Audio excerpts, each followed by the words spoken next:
صدیق اور شہید اور صالحین، اور ان لوگوں کی رفاقت بہت ہی خوب ہے۔ یہ اللہ کا فضل ہے اور اللہ جاننے والا کافی ہے۔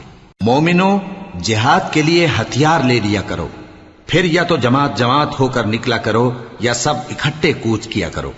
اور تم میں کوئی ایسا بھی ہے کہ خواہ مخواہ دیر لگاتا ہے اور پیچھے رہ جاتا ہے، پھر اگر تم پر کوئی مصیبت پڑ جائے تو کہتا ہے کہ اللہ نے مجھ پر بڑی مہربانی کی کہ میں ان میں موجود نہ تھا۔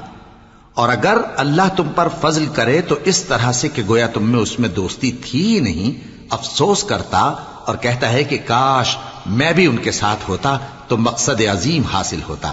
اب جو لوگ آخرت کو خریدتے اور اس کے بدلے دنیا کی زندگی کو بیچنا چاہتے ہیں، ان کو چاہیے کہ اللہ کی راہ میں جنگ کریں، اور جو شخص اللہ کی راہ میں جنگ کرے پھر شہید ہو جائے یا غلبہ پائے، ہم عنقریب اس کو بڑا ثواب دیں گے۔